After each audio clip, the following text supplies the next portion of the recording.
Aquí estamos con más del contenido de Primera Hora, el matutino, por el 52 y el 22, para toda la República Dominicana, como también para nuestros amigos de Primera Hora TV, nuestro canal de YouTube, y los que nos ven a través de Televisión Dominicana en todo el exterior.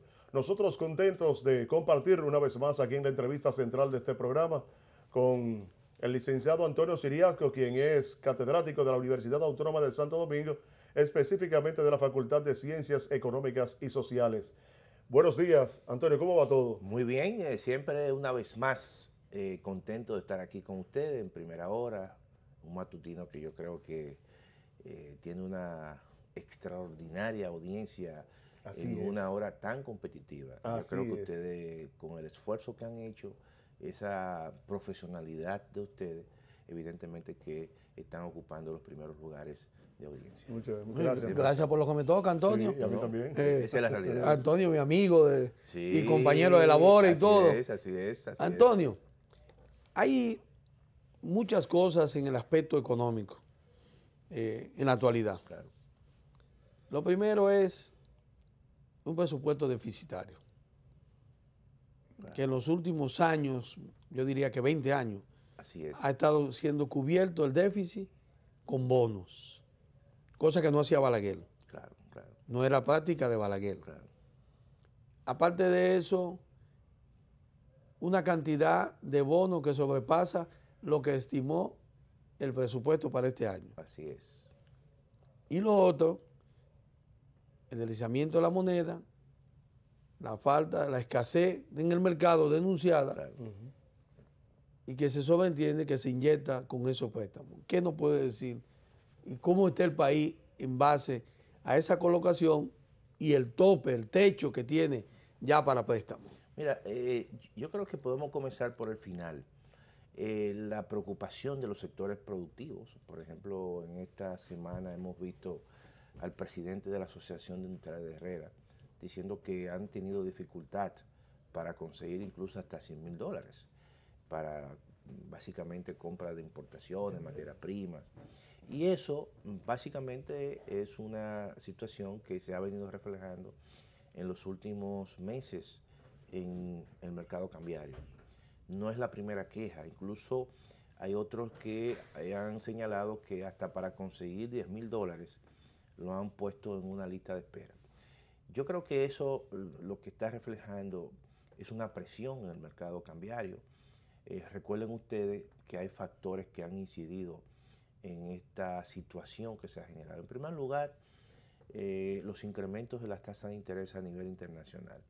Cuando las tasas de interés suben a nivel internacional, todo el que tiene un rendimiento en peso lo quiere transformar en dólares, porque es mucho más atractivo tenerlo en dólares. Así es. Siempre y cuando el gobierno y las autoridades monetarias no aumenten tasas de interés. Si las tasas de interés no se incrementan, entonces todo el que No son tiene, atractivas en no son peso, atractivas en peso, me voy en dólares. me voy en dólares. Y hasta ahora las autoridades monetarias no han intentado incrementar la tasa de interés. Por lo tanto, eso es una presión que hay en el mercado cambiario. En segundo lugar, otro elemento que incide con ese exceso de demanda en estos momentos en el mercado es el hecho de que los precios internacionales del petróleo se han disparado básicamente este año. Recuerden ustedes, el gobierno fijó a principio un precio al $49 el barril y sin embargo lo ha estado comprando en la vecindad de $70 a $71. Eso significa que la cantidad de dólares adicional que requiere adicional la factura petrolera se ha incrementado. Entonces eso es también un segundo elemento adicional. Tercer elemento, los subsidios al sector eléctrico, que están vinculados con los incrementos a los precios del petróleo. Este año el gobierno estimó en el presupuesto del 2018 de subsidio, transferencia al sector eléctrico, $425 millones. Sin embargo, todo parece indicar que este año el subsidio va a estar por encima de los 700 millones casi el doble de dólares, siempre y cuando el petróleo se mantenga a los precios que está, 69, 70, 71.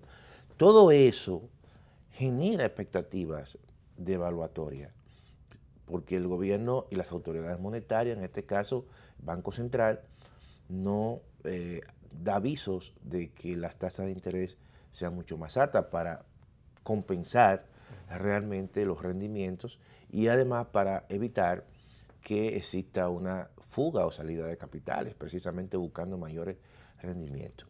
Y eso obviamente que ha venido presionando el tipo de cambio. Ahora, ¿qué ocurre?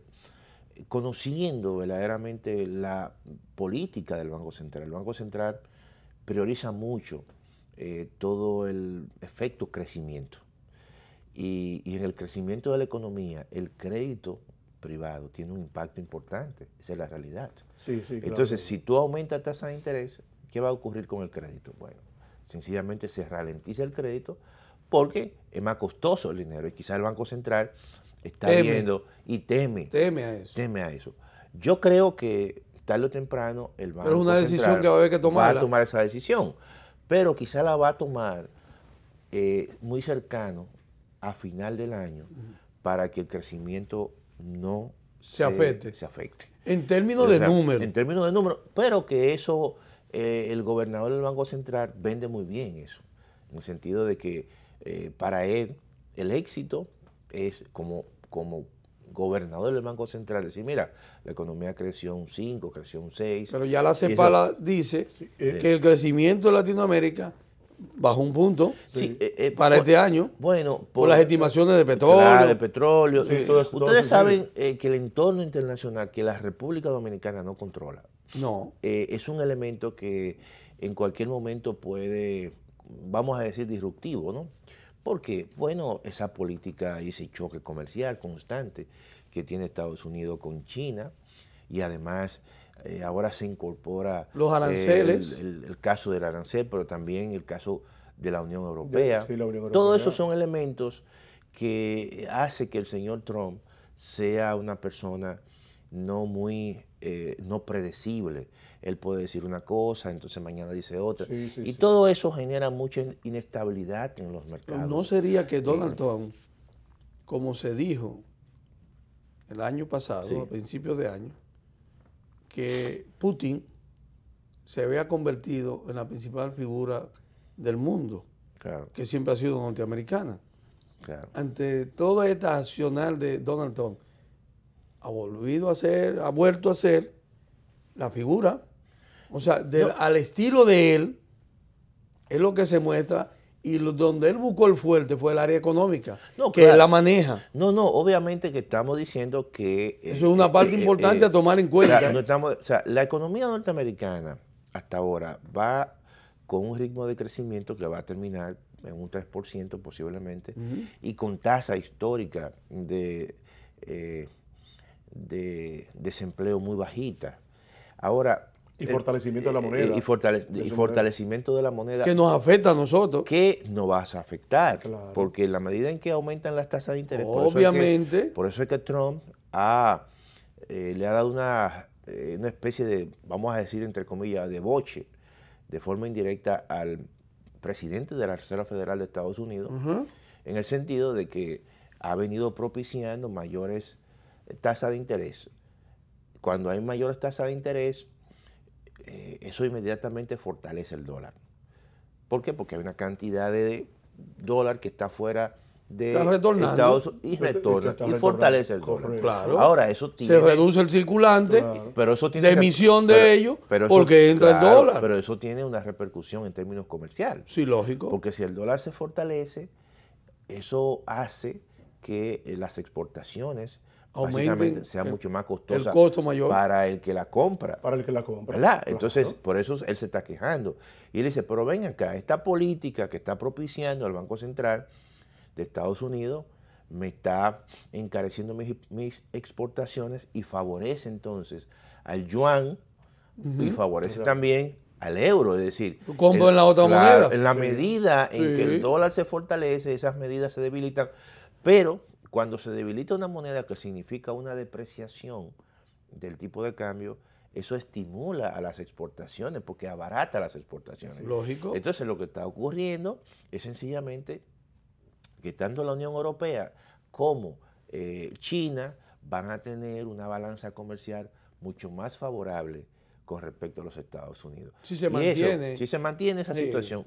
y todo parece indicar que sí, porque el año pasado hubo 5 incrementos en las tasas de interés y este año van 2. Y en el último incremento que se reunió el comité se estima que van a ser 4 este año. de política monetaria, ellos anunciaron que seguirán los aumentos. Sí, se estima que va a haber 4 este año. Claro, entonces todo eso son entornos que generan realmente incertidumbre. Y muchas veces cuando en los bancos centrales tratan de establecer modelos de pronósticos para ver por dónde van los tiros, como decimos nosotros, sí. Sin embargo, tú no controlas realmente todo lo que está ocurriendo a nivel exterior. Y esas son situaciones que afectan a la República Dominicana. Y por eso uno observa precisamente esta situación. ¿Qué hizo el gobierno y las autoridades económicas, el Ministerio de Hacienda y Crédito Público, el mismo Banco Central, el Ministerio de Economía, Planificación y Desarrollo?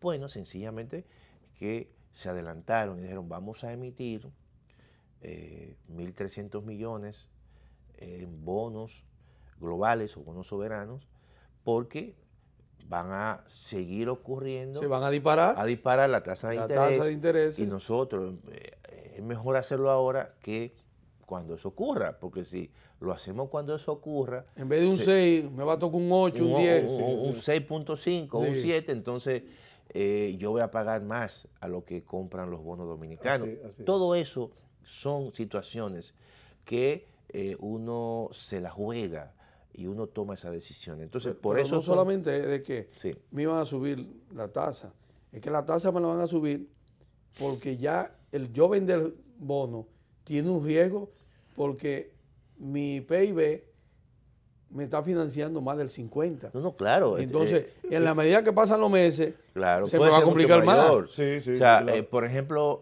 como tú decías, Santiago, con esa emisión de 1.300 millones, ya el monto de la deuda, incluyendo el cuasificar del Banco Central, si tú la conviertes en dólares, estamos hablando de alrededor de 43.000 millones. Eso representa el 52% del Producto Interno Bruto. O sea, cuando nosotros hablamos del PIB, el monto en dólares del PIB de la República Dominicana está en alrededor de 76.000 millones de dólares. Entonces, eso tiene un peso ya muy grande, ¿no? Entonces, esta situación que el gobierno tomó esa decisión de emitir 1.300 millones de dólares y que en el presupuesto de este año uno observó en el marco macroeconómico que se presenta conjuntamente con el presupuesto de que el gobierno había estimado que iba a emitir 2.100 millones. Correcto. Es decir, que ha emitido un poquito más. Sí, ¿Por qué? Porque eso lo que está reflejando es la necesidad de recursos que el gobierno tiene. Del gobierno, sí. Y eso, evidentemente, de recursos en dólares, porque hay proyectos que todavía no han concluido, que tiene que concluir. Se dice, por ejemplo, que falta una partida para concluir la Punta Catalina. Así es. Entonces, todo eso son situaciones que se presentan. También hay otro elemento que influye en la emisión de bonos. La República Dominicana, por sus características en estos momentos, pasó de ser un país que es sujeto a la cooperación. La clasificación. Y su clasificación como un país ya de renta media. De renta media. Generalmente los organismos multilaterales no le prestan recursos. Ni hay donaciones. No le falta donación. Disminuye las donaciones. Entonces eso es lo que necesariamente hace que esos países con esas características tengan que ir a los mercados de capitales y precisamente endeudarse en bonos. Así es. Esa es realmente la razón por la cual la República Dominicana tiene que buscar ese financiamiento, pero también recuerden, como tú dijiste al principio, la República Dominicana a partir del 2008 está presentando presupuestos que son deficitarios. Ese es el mayor problema. Y no ha habido, ese es el problema del endeudamiento, porque el endeudamiento es un reflejo de un déficit. Sí, claro. La política económica de una nación, por más que uno ve la actitud del gobernador, del Banco Central, él sabe perfectamente que cada vez que se hace un presupuesto deficitario, van a mermar las reservas. Porque para él tener reservas, Claro. va a tener que ser sobre la base de los préstamos, Sí, como está pasando ahora, que ya se sí, dice claro. que ya depositaron el 1.300. dinero. Sí, Entonces, lo cuando él ayer. dice ayer que le va a inyectar 1.300. por las quejas que tiene los industriales de Herrera, dice, no, ya mañana le vamos a inyectar. Se va a inyectar porque llegó ese dinero del bono. Claro, pero porque mira, no era que no hay. No, claro, no, Entonces, es cierto. No, cuando no. eso se acabe, ¿qué vamos Claro. a hacer? No. ¿A emitir más bonos? Va a pasar igual. Mira, tú sabes que este año, a principios de año, se emitieron 1.820 millones de dólares en bonos, ¿verdad? A comienzo de año, en En febrero. febrero. En ese momento, con la inyección de esos 1.800 millones, las reservas en febrero llegaron a estar en 8.090 millones de dólares. Pero a partir de ahí comenzó un proceso de Desclive, reducción. como A tiene que junio, ser. antes de llegar a los 1.300 millones, en términos netos, las reservas eran de 7.900 y algo millones. La reserva. No, 6.500 millones. La reserva. La reserva. Es decir, que hubo una reducción de alrededor de 2.400 millones. Casi 1.500 De millones. febrero a junio. En 4 meses. En 4 meses. Sí, Demasiado. Es mucho. Es mucho. Obviamente que también a eso hay que añadir que hubo un proceso a partir precisamente que venía reflejándose del año anterior por las medidas de flexibilidad monetaria, de reducción del encaje legal. Entonces se disparó el crédito. Todavía los bancos, cuando uno observa sus niveles de solvencia, los bancos tienen dinero en exceso. Eso significa que tienen capacidad para seguir prestando porque esa flexibilización que hizo el Banco Central el año pasado le dio demasiado dinero, le facilitó demasiado dinero, Pero que hasta el día de hoy los Pero bancos personalmente tienen... la gente no puede coger. Sí, Las no, mismas empresas tienen temor. claro, entonces, ¿qué ocurre? Todo eso pone un límite, porque lo que ocurrió fue que las empresas comenzaron desde el año pasado a colocar, perdón, los bancos a colocar, a prestar, y eso no todo el mundo también es sujeto de crédito, por lo tanto hay una parte de esos recursos que se quedan, ahí, claro, que se quedan ahí. Claro. Entonces todo eso fue que impulsó gran parte del crecimiento como se anunció en la primera parte. Ahora, eso evidentemente, esa expansión del crédito tiene un impacto en la demanda y en la demanda de importaciones. Por eso es que uno observa que la República Dominicana, por ejemplo, tiene problemas estructurales con respecto a su balanza comercial. Por ejemplo, un elemento que generalmente ya es histórico, la República Dominicana ha sido incapaz de aumentar sus exportaciones de bienes que están estancadas durante los últimos 20 años. La ha Hace reducido, muchos años. la ha reducido Sí. y se ha convertido en una economía dependiente, Dependiente de Claro. importación. que es peor todavía, Claro, claro. Y entonces, con más demanda de dólares. lo que nosotros Exactamente. hemos... Es peor. Claro. Si depende de las importaciones, Claro. pues tiene más dólares. Más dólares. Claro, entonces- y no generamos los dólares. Claro, Exactamente. entonces eso es un problema estructural que tiene la economía dominicana. Por ejemplo, el déficit hoy en día de la balanza comercial, nosotros estamos recibiendo 10.000 millones de dólares por exportaciones, pero estamos importando 17.000 millones. Casi el doble. Entonces eso significa que el déficit sobrepasa los 7.000 millones. Así es. ¿Cuáles son los sectores que hasta ahora han venido y se han mantenido en la generación de divisas? Bueno, el sector turismo. El turismo, sí. El año pasado generó 7.100 millones de dólares. Las remesas. Las remesas se han mantenido y también Telecomunicaciones. No, porque ese se lo las lleva. exportaciones de zonas francas.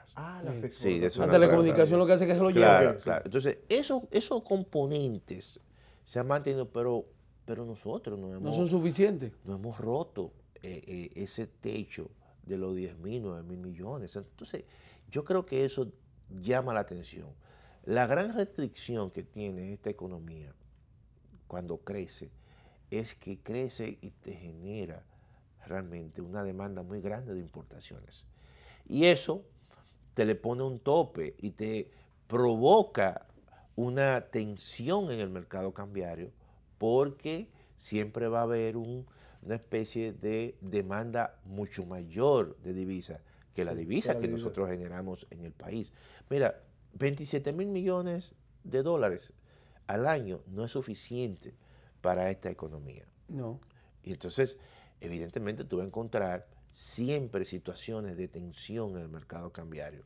Por ejemplo, el gobierno estimó, si tú observas el marco macroeconómico de este año, del presupuesto del 2018, estimó que el tipo de cambio, oye bien, 50 por 1. al final del año 50 por 1. 50 por 1. Pero Pero ya fíjate, pero ya está. Ya está el 50 por 1. Para que tú veas la tensión que se genera en ese mercado. O sea, que es una economía que no genera los dólares suficientes para atender. Pero hablar de 50 por 1, no, Antonio, claro, en una economía, no. hablar de que por $1 significa 50 pesos dominicanos.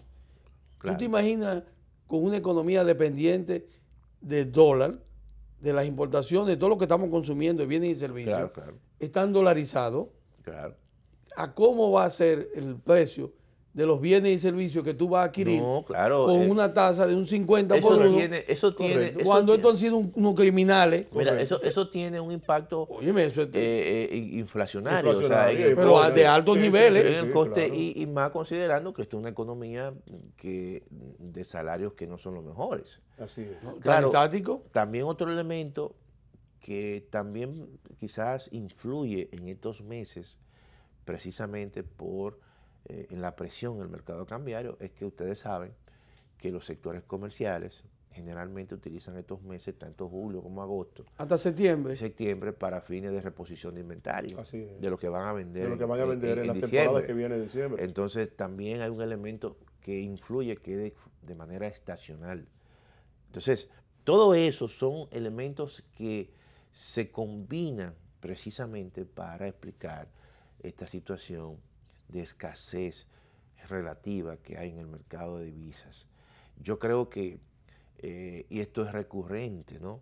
Esto siempre ocurre todos los años, no sé, o en determinadas épocas. Pero la de ahora es más preocupante. Es preocupante por el nivel de la tasa del dólar y el nivel de la deuda. Cada vez se complica más en la medida en que tú te endeudas más. Lógico, por ejemplo, es más preocupante. Por ejemplo, cuando tú observas cuál es el ritmo de endeudamiento que ha habido durante los últimos años, estamos diciendo que la deuda crece a una tasa del 13.5 y la economía crece a una tasa del 6.5. Hay una diferencia. O sea, el doble. Proporcional. El doble. Entonces, yo creo. ¿Tú te imaginas para el año que viene los errores que se cometen, Antonio, con relación a querer incrementar el presupuesto y cada vez más deficitario? En vez de, como se ha sugerido en años atrás, dejemos el mismo presupuesto y recortemos de otro lado. Porque eso es peligroso. Pero déjame decirte algo. Yo creo que en el fondo el gobierno y las autoridades económicas están conscientes de eso. Y yo cada vez que lo escucho, por ejemplo, al ministro de Hacienda, siempre cuando uno lo ve buscando siempre el sentido, o la semiótica, vamos a decir, de su expresión, obviamente hay temor. Y eso se plasma en los lineamientos del presupuesto del 2019. Ya están hechos, no sé si ustedes lo han visto.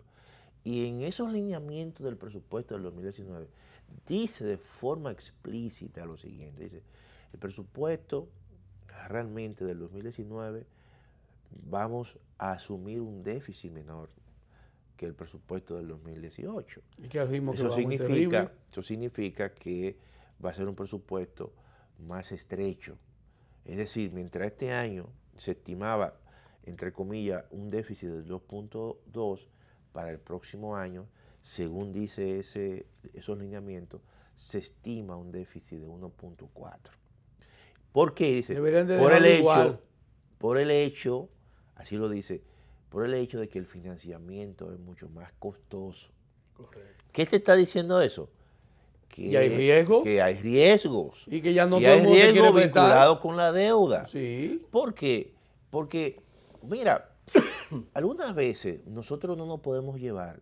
Yo siempre he sido muy cauteloso y muy cuidadoso cuando se trata de endeudamiento.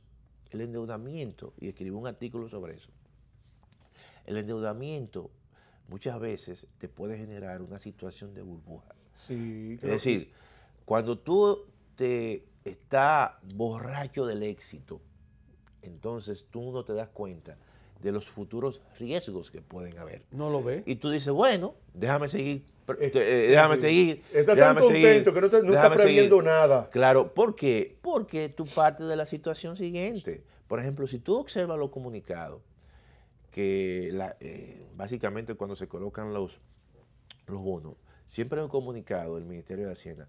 No, porque la demanda sobrepasó por mucho Sí, los niveles. la oferta presentada.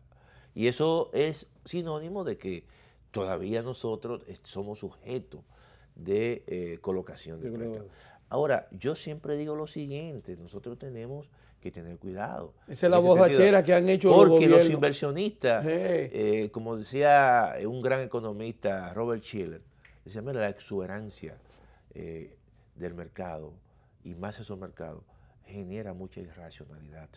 Y la crisis del año 2007 fue una crisis precisamente donde todo el mundo estaba borracho de éxito. Y sí. cuando explotó esa burbuja, eso nos ha costado mucho a la economía mundial recuperarse. Entonces, por eso es que hay que tener un principio de precaución en ese sentido. Siempre hay que decir, mira, ojo, tenemos que solucionar este problema. El problema del endeudamiento se resuelve precisamente con reformas profundas, con un pacto fiscal. Y eso en algún momento va a haber que asumirlo. Así es. Sí, lo del pacto fiscal ya claro, es inevitable ya. Claro, que haya que negociarlo a como dé lugar. Pero, Antonio, es un pacto fiscal generado por las arbitrariedades del manejo de la economía. No, pero está bien. Entonces, eso es lo que genera los choques con la sociedad. Pero está bien, o sea, pero yo lo que digo es que hay que tomar una decisión. No, sí, hay que tomar al final, tú no vas a cerrar el país con esa carrera de endeudamiento. Sí. No, porque los mismos sectores que están envueltos en el pacto fiscal van a tener que entenderlo. Claro. Oye, me tenemos que ponernos de acuerdo. Claro, tú entiendes. Porque es inevitable. Porque si no se rompe la medida. Y te voy a decir una cosa, realmente, tú dices, bueno, yo tengo formas de endeudarme, por los bonos, tú puedes buscar a China, ¿verdad? Que tiene plata. Que eso lo vamos a dejar para otro, para otro puede ser una encuentro. Alternativa, que es un endeudamiento de largo plazo, con tasas de interés bajitas. Pero hay una presión con China. Tú tienes que enviar una señal, Antonio, de que esos acuerdos realmente se van a respetar. Hay una presión con China. Sí, pero también hay un elemento geopolítico. Esa es la presión. Ese es el otro problema. Geopolítico. Ese es nuestro principal socio comercial. Son los Estados Unidos. Entonces, y no es verdad que se van a dejar. Pero, y más con la guerra de aranceles. Pero la República Dominicana tiene que ser inteligente y saber jugar con eso. Saber jugar con eso. Recuérdate que nosotros tenemos acuerdo. Nosotros tenemos acuerdo. Pero el DR-CATA es con Estados Unidos. Yo lo que digo es lo siguiente. Entonces no pueden venir. Escucha esto, porque ya no vamos. Claro. El problema de insertar la economía china al mercado dominicano puede tener inconvenientes porque Estados Unidos, a pesar de haber acuerdo, lo ha roto todo y ha puesto aranceles. El DR-CATA se puede ver afectado con nuevos aranceles a la hora que los norteamericanos entiendan. Pero ya se le está cobrando. Oye, con esos aranceles que le pusieron al aluminio al acero, ya estamos afectados. No solamente es a China, aquí, pregúntale a los exportadores a Canadá, de aluminio. México, si están pagando, están pagando más allá. Bueno, hay que cuidar eso. Eso es verdad. Señores, la verdad que es un exquisito. No, con ustedes yo creo es emocionante. Con ustedes es un diálogo. Es un diálogo. Es un diálogo. Así es. No, a mí me gusta eso. De verdad, ya nosotros también, porque entre los tres no entendemos. Así es. Porque cuando uno habla el mismo idioma. No, yo creo que eso es lo mejor que hay. Sí, qué bueno. Señores, será gracias. el mes que viene que tendremos otra vez. El próximo mes estamos aquí con Antonio Ciriaco de nuevo en nuestro programa Primera Hora. Gracias por su sintonía, señores. Nosotros queremos que ustedes pasen un buen fin de semana. Nosotros haremos lo posible de hacerlo también. Y entonces el próximo lunes a las 6 de la mañana volveremos a estar en contacto con todos ustedes aquí en Primera Hora, el matutino. Muchas gracias.